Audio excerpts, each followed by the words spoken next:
Olá, vamos falar um pouco sobre a bacia do Rio Jucu, falar sobre a questão da água que vem assolando os estados brasileiros e no ano passado levou quase ao colapso a cidade de São Paulo e aqui no Espírito Santo também.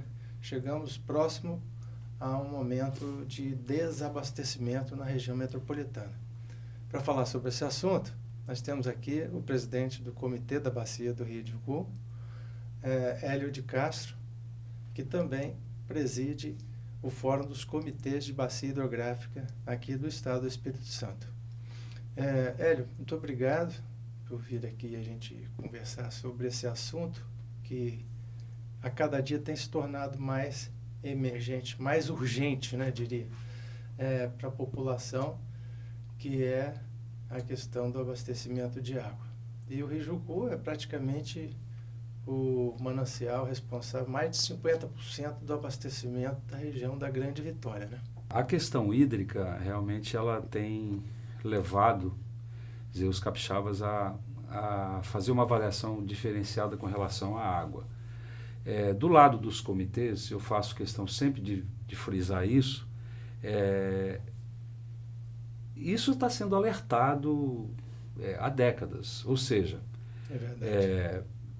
se não fizermos a gestão da forma correta, nós vamos ter dificuldade de conviver com essas partes de vazão baixa. Eu digo sempre o seguinte, um rio ele tem alta vazão, média vazão e baixa vazão. Esse é o caminho natural do rio, por assim dizer. Então, um rio ele tem baixa vazão, repito, alta e média.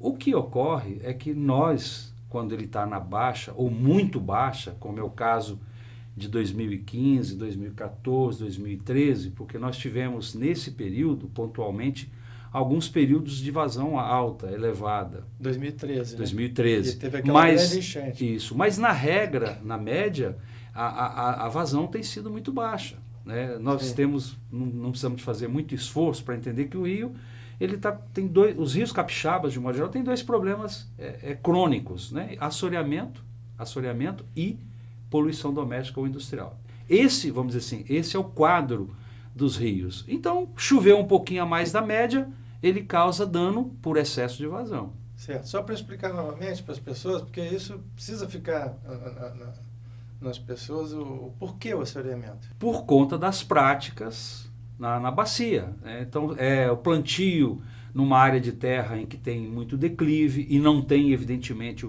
a correção do nível, fazer o terraceamento, a curva de nível, para evitar que a água de superfície corra. Então essas pastagens, práticas, né, pastagens degradadas, enfim, solo descoberto, em parte mais alta da vertente. Evidentemente um rio é simples, a vertente tem a parte mais alta, a bacia é isso, e a parte baixa, o fundo do vale, é onde a água vai ficar, vai escoar, vai correr. Então essa questão do assoreamento, ela é grave no estado. Ela é grave no estado. Vamos dizer assim, num grau de prioridade, ela é uma das prioridades que precisam ser imediatamente corrigidas. E a outra questão da poluição é a ausência de saneamento nas cidades e a ausência de saneamento também nos processos industriais.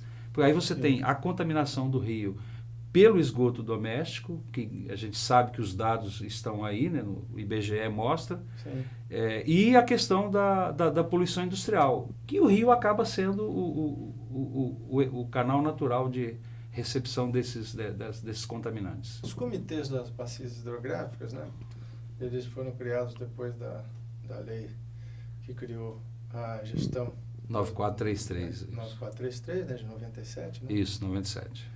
E criou-se então a figura dos comitês de bacia. Fala mais um pouquinho só um rápido panorama. Muita gente já conhece, mas outras pessoas ainda não se conscientizaram de que existe um sistema de gestão, que são os comitês de bacias hidrográficas. A lei de 97, isso já tem tempo, nós já vamos quase completar 2 décadas aí.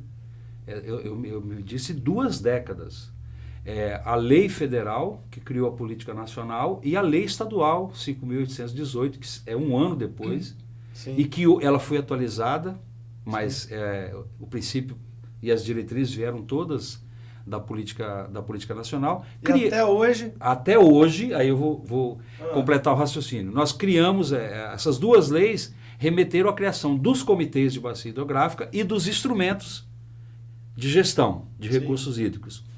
Criamos os comitês. Em 2001, começamos com Itaúnas. 2001, Itaúnas, 2003, Benevente, e aí vieram os outros até esse ano, a mudança ali da calha capixaba do Doce, das margens esquerda e direita, criando 2 novos comitês, incorporando inclusive um comitê antigo, que era o Comitê do Rio São José. Então criamos todos os comitês. Que o Estado do Espírito Santo talvez seja o Estado brasileiro que tem a área por cobertura, por comitê em bacia hidrográfica, mais completa. Ou seja, quase todo o espaço está coberto pelos comitês. Só que não fizemos a implementação dos instrumentos. Quais são os instrumentos? Os instrumentos começa com o plano de bacia, onde você faz o diagnóstico, né? Quais são os problemas do rio, e define, evidentemente, no prognóstico, as ações de curto, médio e longo prazo. Ou seja, o rio está doente, o remédio é esse aqui. E aí vem o outro que todo mundo tem medo de falar, que é a cobrança. Sim. Por que a cobrança as pessoas têm medo de falar? Porque nós temos uma concepção errada da cobrança pelo uso da água. A nossa Constituição e a Lei 9433, ela diz que a água é de domínio público, então a água não tem propriedade. A propriedade é da União, não tem propriedade específica privada. Ninguém é dono da água. E aí as pessoas dizem, não, eu recebo a conta de água na minha casa, que uma companhia...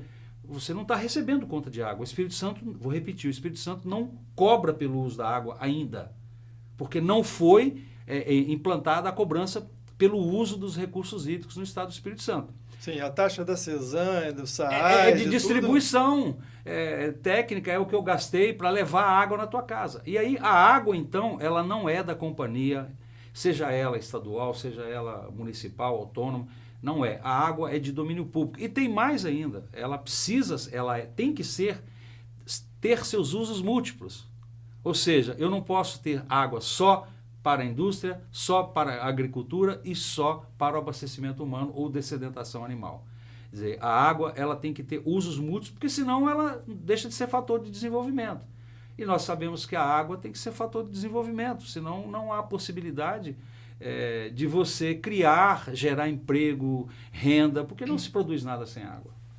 Há 10 anos atrás, talvez, a receptividade das pessoas era muito menor com relação quando se falava a cobrança pelo uso da água, né? Que é mais um valor a ser pago. E até mesmo nesse período de crise que nós estamos entrando, crise econômica, já entramos, né? E ela parece que não é finita agora, logo no final do ano, mas que ainda cresce no próximo ano, as pessoas se preocupam com a questão do valor, mas talvez mais receptivas a isso do que antes, pela proximidade da seca, pela proximidade do desabastecimento das cidades. Nós vamos falar sobre isso no próximo bloco, voltamos já. Fique conosco.